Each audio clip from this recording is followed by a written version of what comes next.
kasih yang begitu besar, lebih kuat dari dosa. Kasih yang menemukanku, selamatkan dan pulihkan. Hidupku diperbaharui. Layak kita untuk menaikkan syukur dengan pujian penyembahan yang tak berhenti-berhentinya. Kita puji senantiasa sampai di surga. Kita muji dan menyembah Tuhan Yesus bersama Bapa dan Roh Kudus selama-lamanya. Yes. Amin. Mari bertepuk tangan bersama-sama.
tepuk tangan.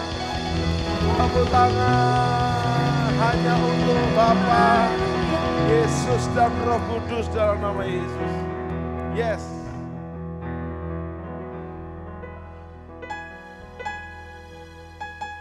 Meneladani perwira Kapernaum waktu Yesus mau datang ke rumahnya saat mendoakan hambanya yang sakit. Perwira Kapernaum yang punya iman yang begitu besar, kata Yesus berkata,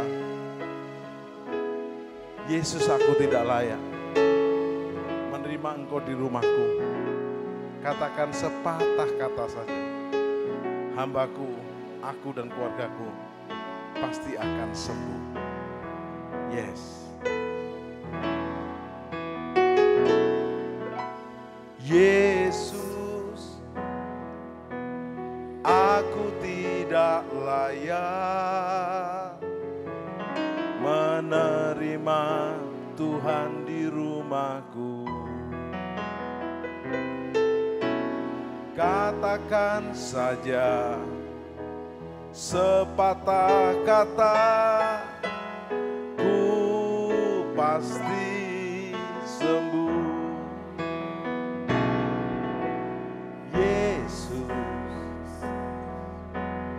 Aku tidak layak menerima Tuhan di rumahku. Katakan saja sepatah kata, ku pasti sembuh. Yang lumpuh berjalan, yang buta melihat, semua penyakit disembuhkan. Ku diampuni, ku disembuhkan di dalam Yesus Tuhan. Ku mau jadi murid-Mu, ku mau jadi murid-Mu, ku mau jadi mempelai-Mu di dalam Yesus Tuhan. Ku mau jadi murid-Mu, ku mau jadi murid-Mu, ku mau jadi mempelai-Mu di dalam Yesus Tuhan. Yesus, aku tidak layak menerima Engkau di rumahku. Yesus, aku tidak layak menerima Tuhan di rumahku. Katakan saja sepatah kata, sembuh. Yesus, aku tidak layak menerima Tuhan di rumahku. Katakan saja sepatah kata,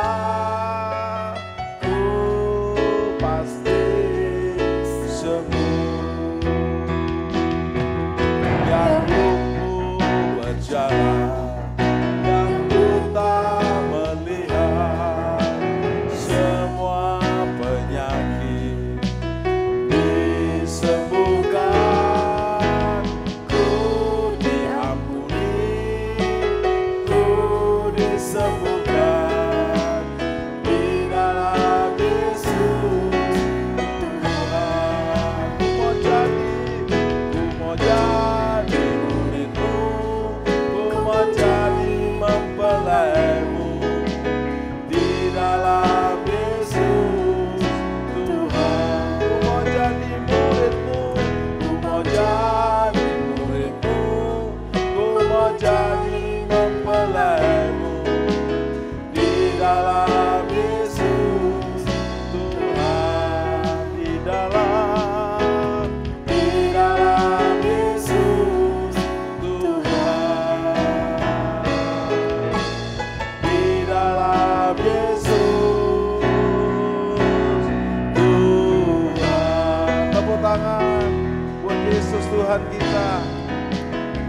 mau jadi muridmu, aku mau jadi mempelaimu. Di dalam Yesus Tuhan. Yes, amin.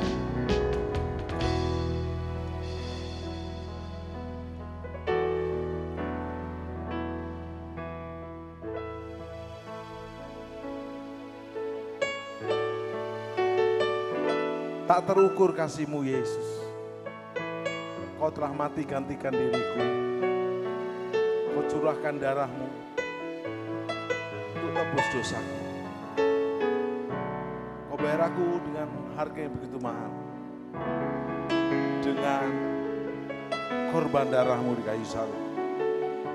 Terima kasih untuk kasih-Mu Bapa, pengorbanan-Mu Yesus, penyertaan-Mu Roh Kudus. Dalam nama Yesus. Amin. Tak terukur kasih-Mu Yesus. Kau telah mati gantikan diriku. Kau curahkan darah-Mu untuk tebus dosaku.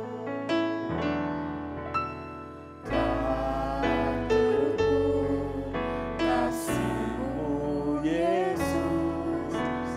Kau telah mati gantikan diriku. Kau curahkan darah-Mu untuk tebus dosaku. Layaklah Kau Tuhan,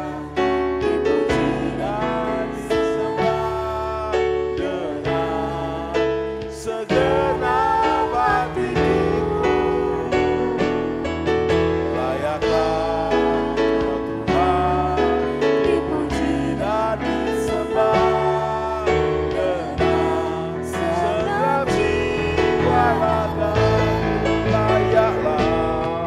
Layaklah Kau Tuhan, dipuji dan disembah dengan segenap hatiku.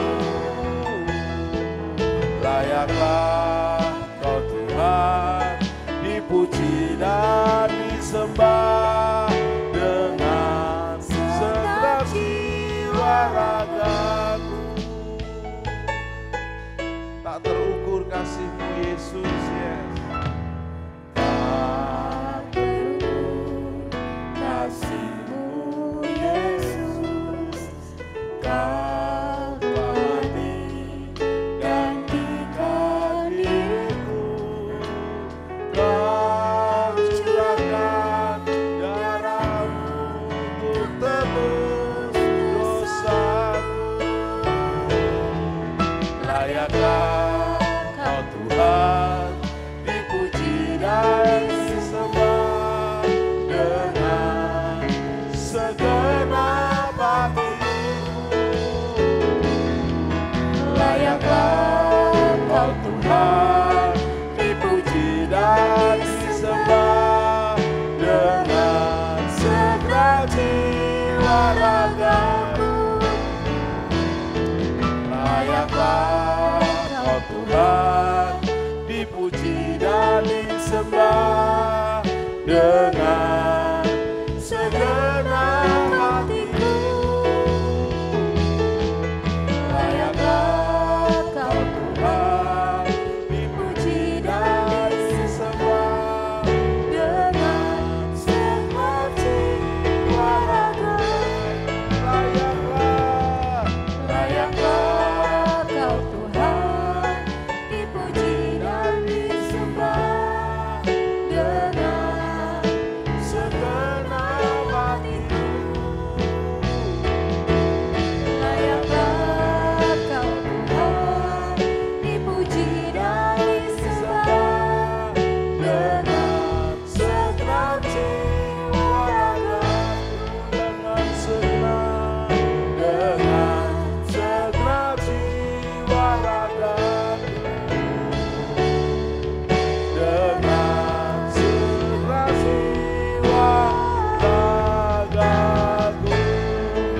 Mari kita sembah, mari kita sembah Bapa yang kasih-Nya tak terukur bagi kita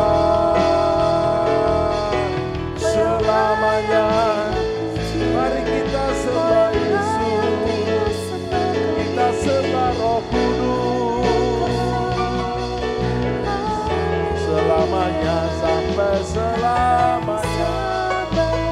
Layaklah segala bangsa sujud kepadamu, sebab Kau Allah yang kudus, layak disembah.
Buka tangan kita dan angkat hatimu ke surga. Layaklah, yes, segala bangsa sujud kepadamu, sebab Kau layak kudus, layak disembah, layak disembah, layak disembah. Tepuk tangan. Layaklah segala bangsa sujud kepadamu, Allah Bapa di surga, Yesus Kristus dan Roh Kudus, Tritunggal yang Esa, sebab Kau Allah yang kudus, layak disembah dari selama-lamanya sampai selama-lamanya. Terima kasih Bapa, terima kasih Yesus, terima kasih Roh Kudus, dalam nama Yesus. Amin. Apa yang dimaksudkan dengan Pentakosta ketiga? 1. Pentakosta ketiga adalah pencurahan Roh Kudus yang dahsyat di zaman now melebihi yang terjadi di Azusa Street. 2. Pentakosta ketiga akan mengakibatkan penuaian jiwa yang terbesar dan yang terakhir sebelum Tuhan Yesus datang kembali. Tiga, Pentakosta ketiga akan membangkitkan generasi Yeremia, yaitu anak-anak muda yang dipenuhi Roh Kudus, cinta mati-matian kepada Tuhan Yesus, tidak kompromi terhadap dosa, dan akan bergerak untuk memenangkan jiwa. 4, Pentakosta ketiga lahir di Indonesia dan bergerak ke bangsa-bangsa. Gerakan ini dari timur ke barat dan akan kembali ke Yerusalem. 5, Pentakosta ketiga akan memberikan kuasa untuk menyelesaikan amanat agung, dan setelah itu Tuhan Yesus datang kembali.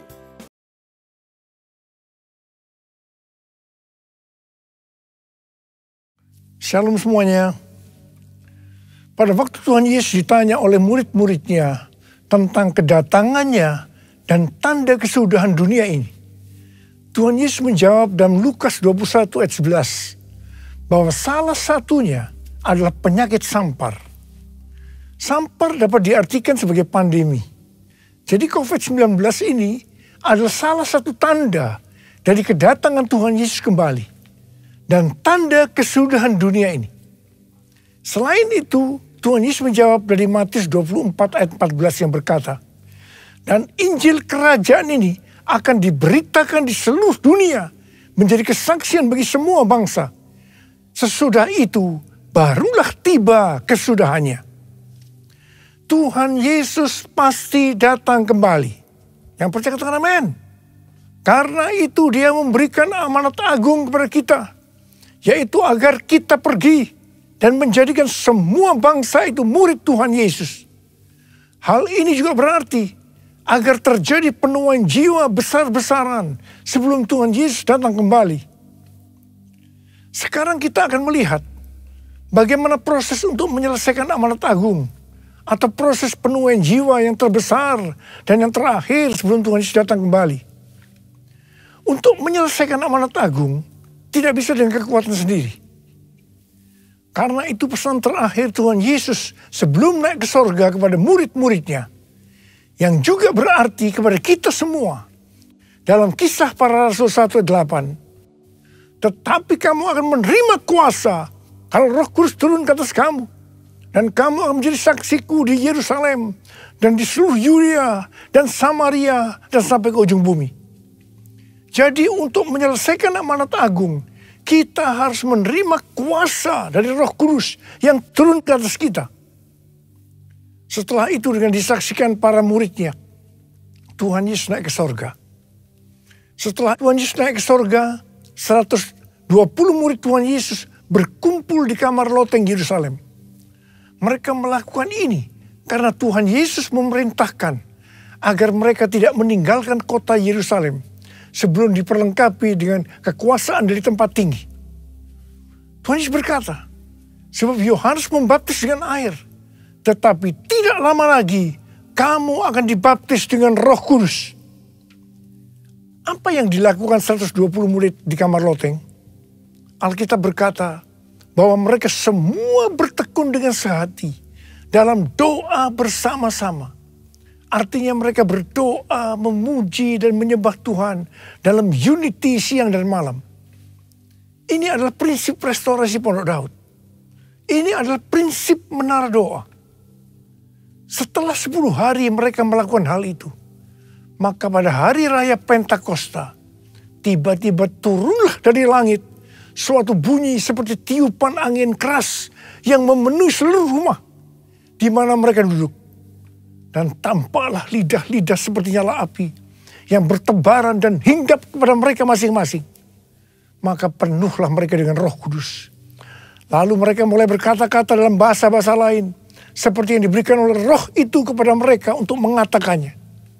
Itu adalah bahasa roh. Jadi tanda awal orang yang dibaptis dengan Roh Kudus adalah mereka akan berbahasa roh. Apa yang terjadi setelah murid-murid Tuhan Yesus dipenuhi dengan Roh Kudus? Hal yang pertama, Petrus berkhotbah sekitar 5 menit.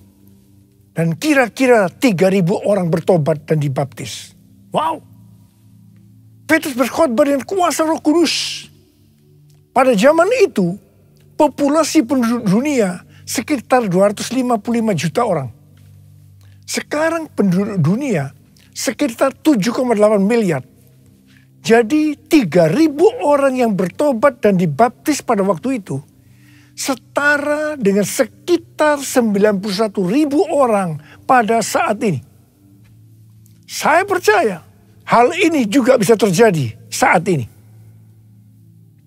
Hal yang kedua, setelah murid-murid Tuhan Yesus dipenuhi dengan Roh Kudus, mereka dipakai untuk menyatakan tanda-tanda dan mujizat sehingga banyak orang yang bertobat.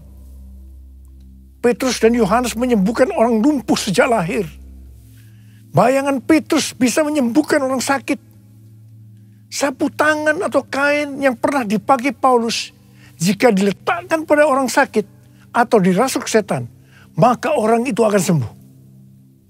Dalam Markus 16 ayat 15-18, Tuhan Yesus berkata bahwa kalau kita pergi untuk memberitakan Injil, maka tanda-tanda dan mujizat akan menyertai kita. Sejak tahun 2006, saya diperintahkan oleh Tuhan untuk mengadakan kebaktian kesembuhan ilahi. Selama 13 tahun, saya sudah mengadakan 318 kali kebaktian kesembuhan ilahi. Setiap kali saya berkhotbah, pasti saya memberitakan Injil.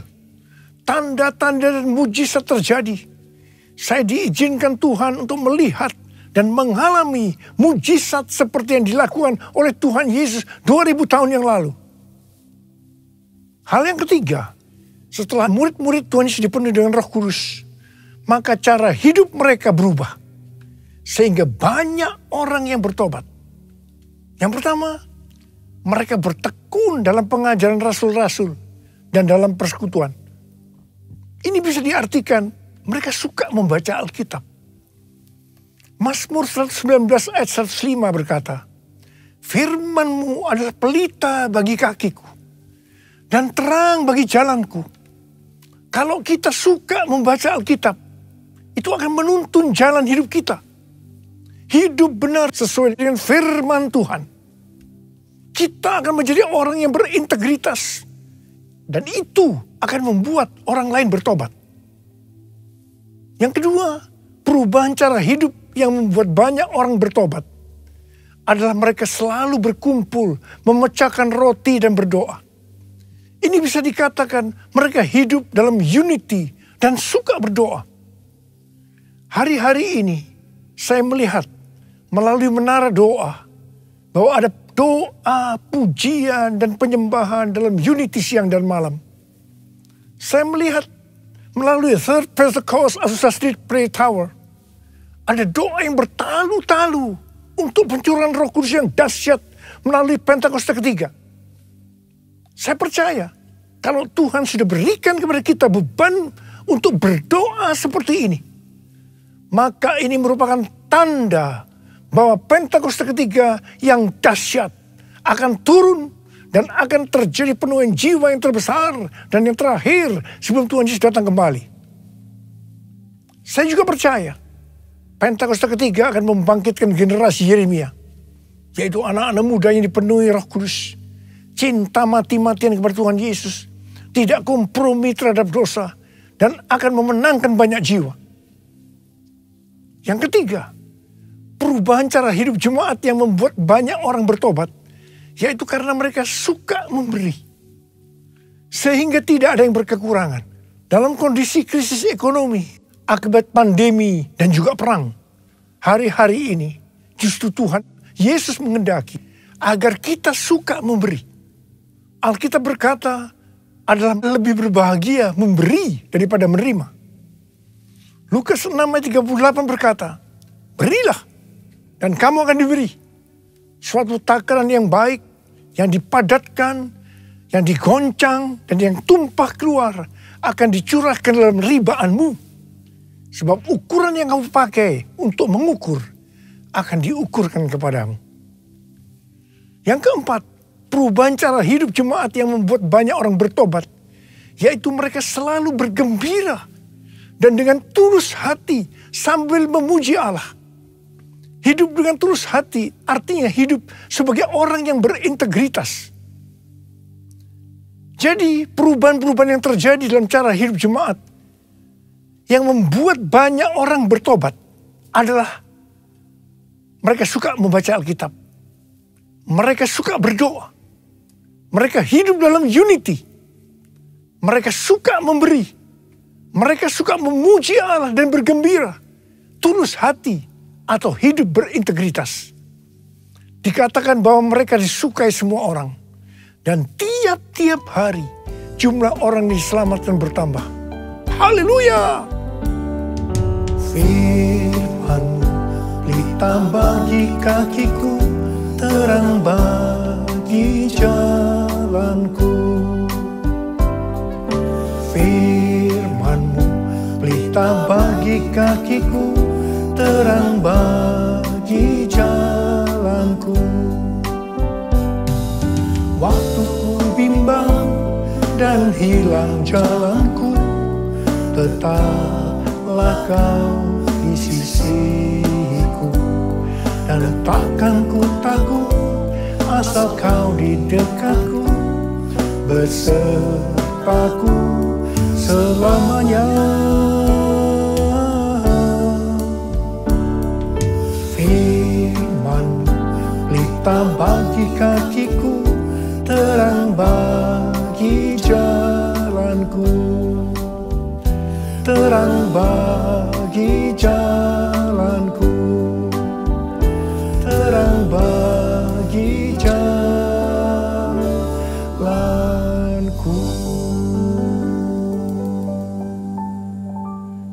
Saya percaya mereka menganggap bahwa pola penuaian jiwa hanya seperti itu.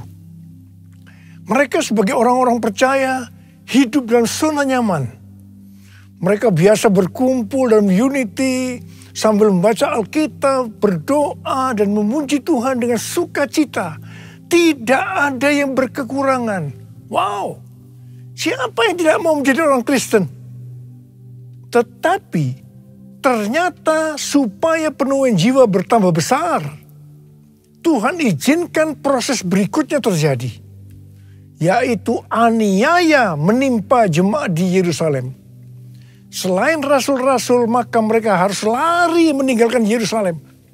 Mereka pergi ke Yudea dan Samaria sambil memberitakan Injil.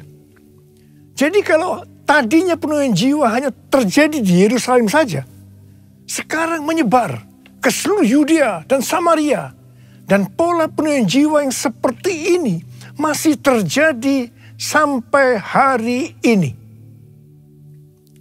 Catatan sejarah gereja selama berabad-abad menunjukkan bahwa semakin gereja ditekan, justru Injil semakin menyebar dan diberitakan kemana-mana.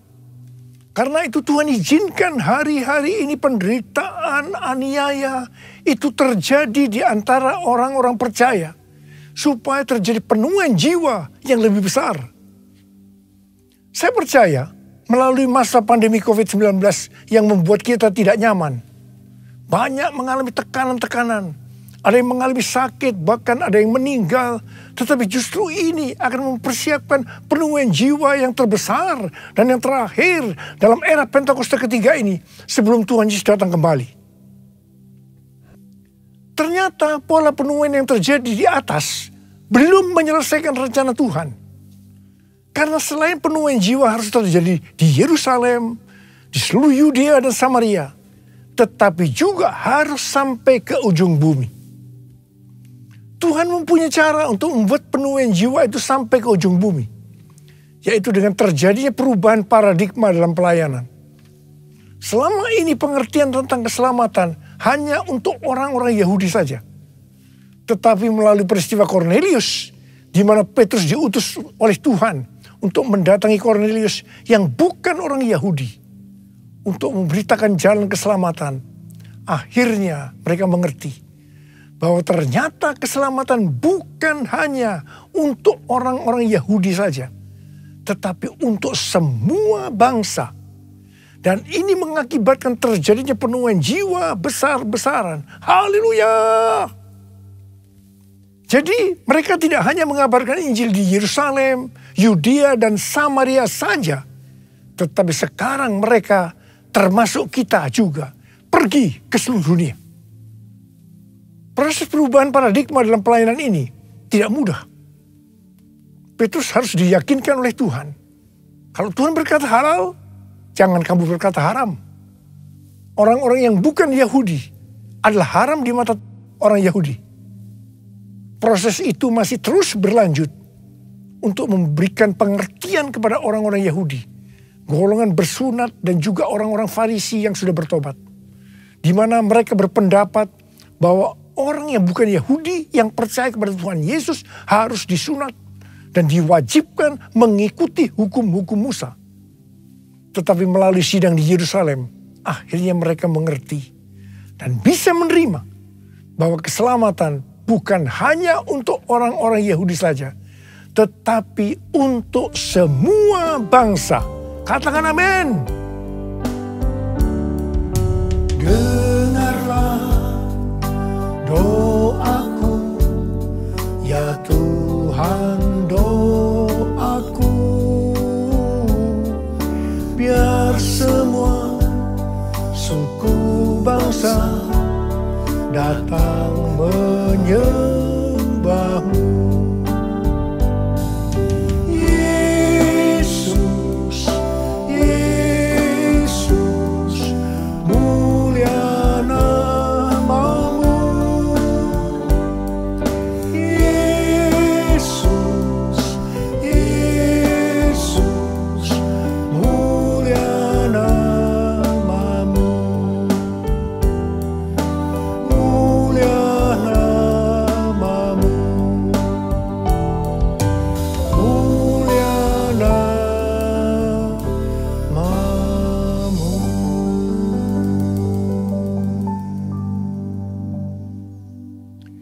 Tema untuk tahun 2022 adalah tahun paradigma yang baru. Di sini Tuhan mengingatkan bahwa untuk menyelesaikan amanat agung, kita akan dituntun oleh Roh Kudus untuk menggunakan paradigma yang baru atau cara-cara yang baru. Pada awal pelayanan saya termasuk salah seorang yang dipakai oleh Tuhan untuk melakukan paradigma yang baru dalam pelayanan untuk menyelesaikan amanat agung. Sebagai contoh, dalam hal membuka gereja baru, dalam hal cara ibadah dengan doa, pujian, dan penyembahan, dalam hal tempat ibadah yang dilakukan bukan di gedung gereja, dan lain-lainnya. Semua itu selalu diawali dengan pro dan kontra. Sama dengan yang terjadi pada waktu zaman Kisah Para Rasul tadi. Pada tahun 2009, Tuhan berbicara kepada saya bahwa Tuhan akan mencurahkan Roh Kudus. Sehingga akan terjadi pencurahan Roh Kudus yang dahsyat. Pada saat Roh Kudus dicurahkan akan terjadi peristiwa seperti yang terdapat dalam Yoel 2 ayat 28 sampai 32. Di sini disebutkan bahwa pada saat Roh Kudus dicurahkan akan terjadi 3 tanda. Tanda pertama sesuai dengan Yoel 2 ayat 28 dan 29. Bahwa anak-anak, pemuda, dan orang tua akan dipakai oleh Tuhan secara luar biasa. Amin. Tanda yang kedua, sesuai dengan Yoel 2 ayat 30. Maka akan terjadi mujizat yang luar biasa. Tanda ketiga sesuai dengan Yoel 2 ayat 31. Maka akan terjadi goncangan-goncangan yang dahsyat. Dengan adanya 3 tanda ini, maka Yoel 2 ayat 32 akan digenapi. Akan banyak orang yang berseru kepada nama Tuhan. Dan mereka yang berseru kepada nama Tuhan akan diselamatkan. Ini berarti akan terjadi penuaian jiwa yang besar. Sejak tahun 2009, hampir di setiap khotbah, saya selalu mengingatkan tentang goncangan-goncangan ini. Dan ini terjadi hampir sekitar 10 tahun. Siapa mengira bahwa yang disebut dengan goncangan ini adalah pandemi COVID-19. Di mana di Indonesia dimulai tanggal 2 Maret tahun 2020. Kita melihat selama ini bahwa dengan adanya pandemi COVID-19 ini telah terjadi perubahan paradigma dalam pelayanan. Pelayanan secara online terbukti merupakan alat untuk mempercepat penyelesaian amanat agung. Yaitu dengan semakin cepat dan banyaknya orang yang mendengar dan mengenal Injil Kerajaan Allah. Hari-hari ini kita sedang memasuki masa penuaian jiwa yang terbesar dan yang terakhir sebelum Tuhan Yesus datang kembali. Pencurahan Roh Kudus yang dahsyat dari Pentakosta ketiga sedang terjadi. Hal ini seperti yang saya katakan pada waktu hari ulang tahun World Prayer Assembly atau WPA ke-10 di SICC lantai 11 pada tanggal 17 sampai dengan 19 Mei 2022 yang lalu. Tuhan berkata bahwa hari ulang tahun WPA yang ke-10 ini merupakan gong dimulainya pencurahan Roh Kudus yang dahsyat dari Pentakosta ketiga. Dan hal ini dikonfirmasikan juga oleh hamba-hamba Tuhan lainnya. Hari-hari ini ada 3 hal yang harus kita lakukan. Hal yang pertama, kita harus terus memperkatakan perkataan Tuhan Yesus dalam Markus 4 ayat 29 yang Tuhan berikan kepada saya pada waktu saya berulang tahun, yaitu bahwa musim menuai sudah tiba. Sebab musim menuai sudah tiba. Hal yang kedua, kita harus lebih banyak berdoa, memuji dan menyembah Tuhan dalam unity siang dan malam. Hal ini bisa diartikan juga bahwa kita harus banyak masuk dalam menara doa. Hal yang ketiga, kita harus mempersiapkan pelayanan-pelayanan untuk menyelesaikan amanat agung. Maranatha, Tuhan Yesus memberkati kita semua. Saya mau berdoa buat saudara. Ada berapa banyak di antara saudara yang mau dipakai sebagai alat Tuhan untuk menyelesaikan amanat agung Tuhan Yesus? Saudara boleh angkat tangan. Mari kita nyanyikan ini bersama-sama. All my life you have been faithful. All my life you have been so good. With every breath that I am able, I will sing of the goodness of God. All my life you have been faithful. All my life you have been so good. With every breath that I am able, I will sing of the goodness of God. I will sing of the goodness of God. I will sing of the goodness of God. Mari kita berbahasa roh. Sembah Tuhan Yesus, sembah Tuhan Yesus. Berbahasa roh, berbahasa roh.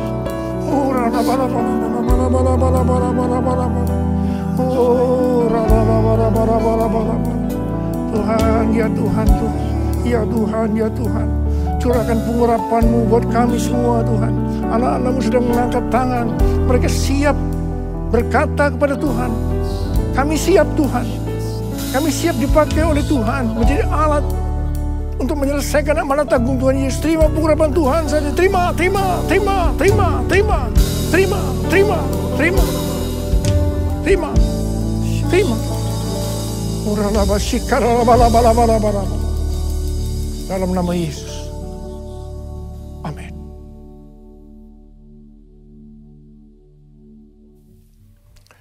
Mari saudara-saudara, kita akan masuk dalam perjamuan kudus. Kita akan mengingat ayat ini.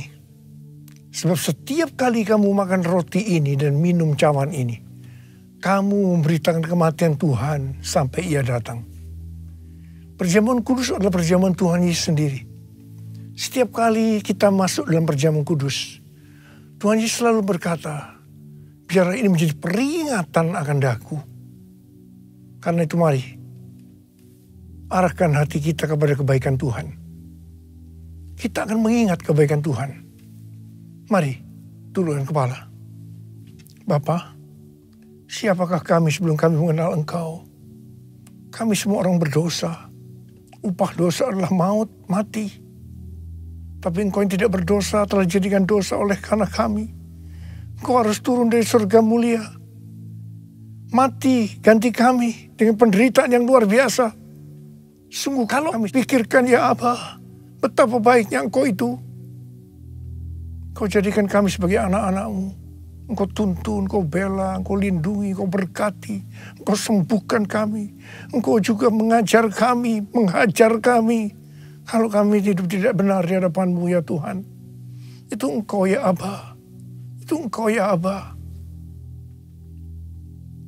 Saudara, Tuhan akan memberkati kita semua melalui perjamuan kudus. Tapi Tuhan mau kita makan dan minum dengan cara yang benar. Karena itu masing-masing sekarang introspeksi. Lihat keadaan diri masing-masing. Jangan menyimpan dosa. Kalau ada dosa yang Tuhan ingatkan, kita langsung minta ampun. Minta ampun pada Tuhan. Minta ampun. Ampuni saya Tuhan. Ampuni saya Tuhan. Ampuni saya Tuhan. Kau lihat anak-anak-Mu Tuhan yang sedang meminta ampun kepadamu. Bapa, ampuni kami. Ampuni. Layakkan kami untuk masuk dalam perjamuan kudus. Berkati kami. Berkati anak-anak-Mu Tuhan. Makasih. Kami akan masuk dalam perjamuan kudus dengan hati yang penuh ucapan syukur. Dalam nama Yesus kami berdoa. Amin. Mari. Sekarang angkat roti di tangan kanan kita tinggi-tinggi. Sebab apa yang telah kuteruskan kepadamu telah aku terima dari Tuhan. Yaitu bahwa Tuhan Yesus pada malam waktu ia diserahkan mengambil roti. Dan sesudah itu ia mengucap syukur atasnya. Ia memecah-mecahkannya dan berkata, inilah tubuhku yang diserahkan bagi kamu. Perbuatlah ini menjadi peringatan akan aku. Saudara kasih Tuhan, bukankah roti yang kita pecah-pecahkan ini adalah persekutuan kita dengan tubuh Kristus? Mari kita makan dalam nama Yesus.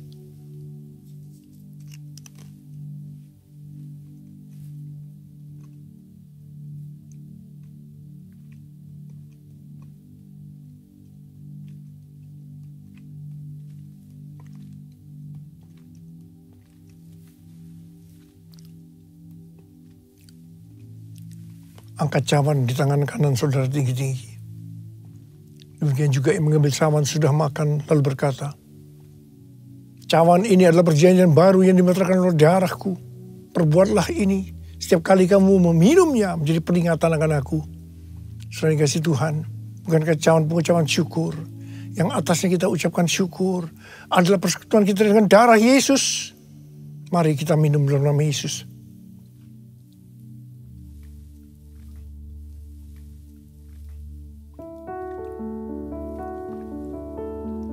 Mari ucapan syukur dan terima kasih dengan suara, jangan diam.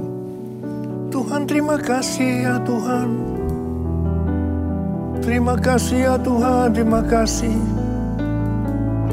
Oh terima kasih. Engkau baik Tuhan.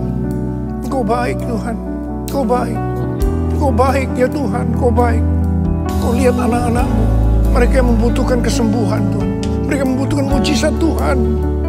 Ya Tuhan, Kau melihat tangan-tangan mereka yang terangkat. Siapa yang membutuhkan kesembuhan? Siapa yang membutuhkan mujizat Tuhan? Angkat tangan saudara. Terima kesembuhan, terima mujizat Tuhan, terima. Bapa, terima kasih Bapa, terima kasih Bapa, terima kasih Bapa, terima kasih. Oh Tuhan, Kau baik. Engkau baik dalam hidup kami. Engkau selalu baik buat hamba-Mu. Engkau selalu baik buat kami semua. Terima kasih Abba. Terima kasih. All my life you have been faithful. All my life you have been so good. With every breath that I am able, I will sing of the goodness of God. All my life you have been faithful. All my life you have been so good. With every breath that I am able, oh, I will sing of the goodness of God. I will sing of the goodness of God. I the goodness of God.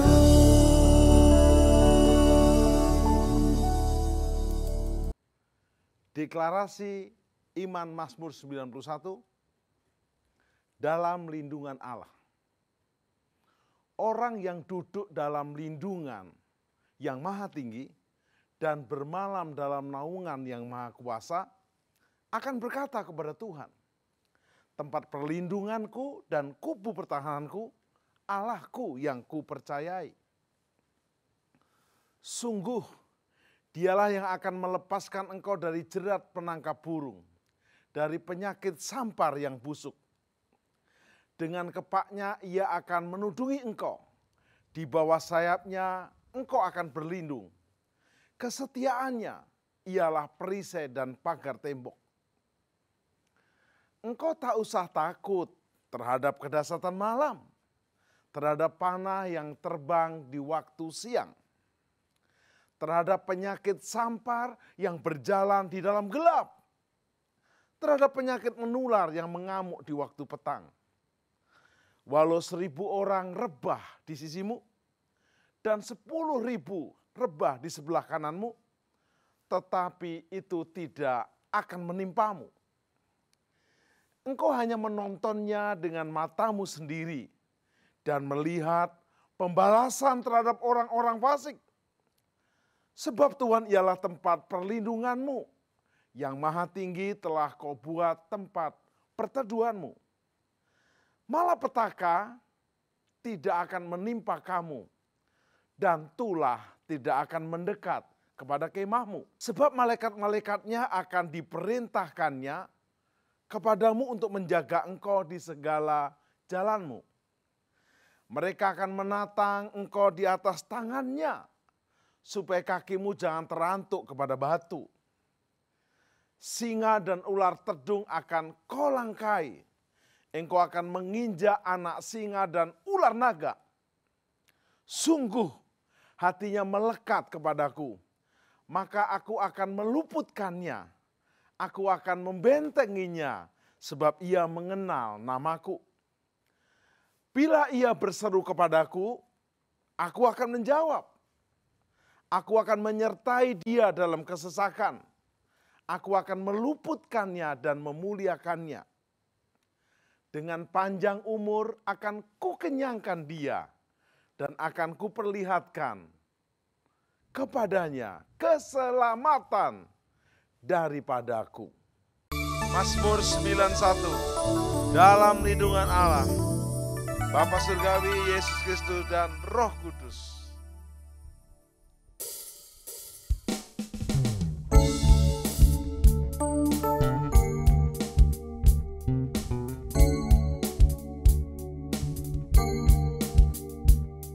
Orang yang duduk dalam lindungan yang maha tinggi dan bermalam dalam naungan yang maha kuasa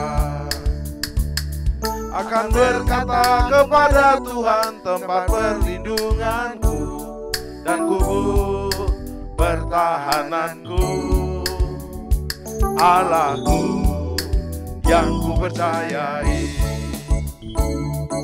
Sungguh Dialah yang akan melepaskan engkau dari jerat penangkap burung, dari penyakit sampar yang busuk. Dengan kepaknya Ia akan menudungi engkau, di bawah sayapnya engkau akan berlindung. Kesetiaannya ialah perisai dan pagar tembok. Engkau tak usah takut terhadap kedahsyatan malam, terhadap panah yang terbang di waktu siang, terhadap penyakit sampar yang berjalan di dalam gelap, terhadap penyakit menular yang mengamuk di waktu petang. Walau seribu orang rebah di sisimu dan 10.000 di sebelah kananmu, tetapi itu tidak akan menimpamu. Engkau hanya menontonnya dengan matamu sendiri dan melihat pembalasan terhadap orang-orang fasik, sebab Tuhan ialah tempat perlindunganmu.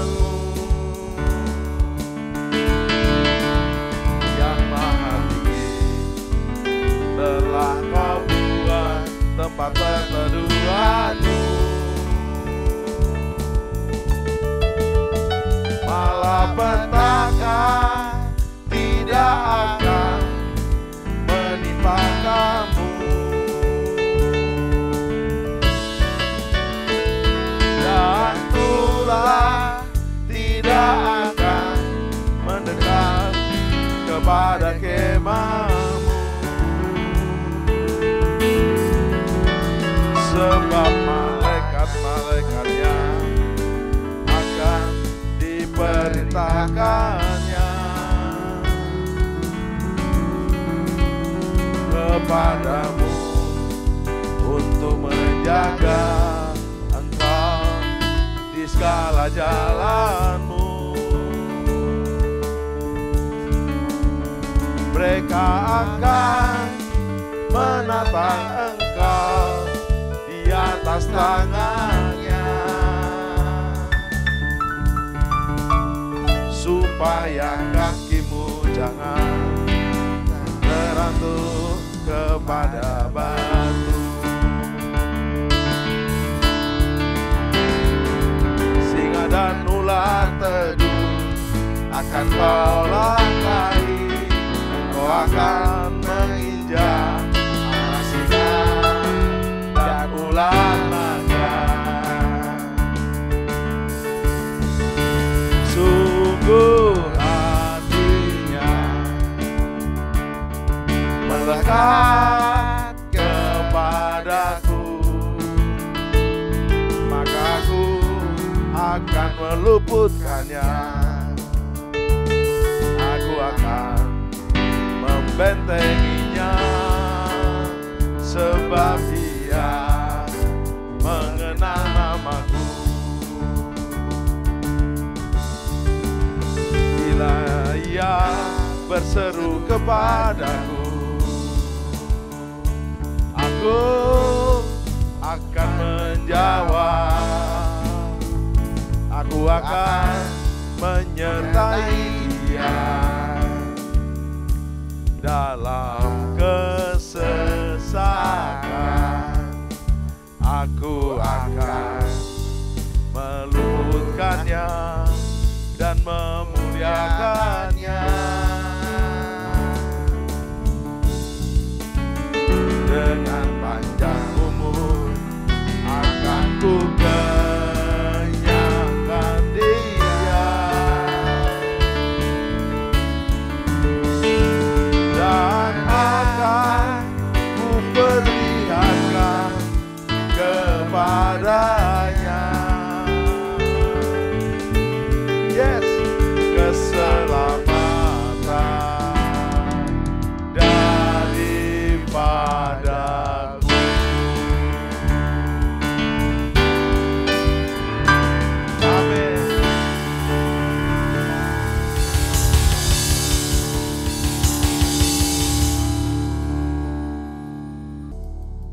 Sekarang terimalah berkat Tuhan. Kasih karunia berlimpah-limpah daripada Allah Bapa dalam anak yang tunggal Yesus Kristus. Persekutuan yang manis dengan Roh Kudus menyertai saudara sekalian mulai hari ini. Sampai Tuhan Yesus datang menjemput kita di awan-awan dan bahkan sampai selama-lamanya. Yang percaya bersama-sama katakan, Amin.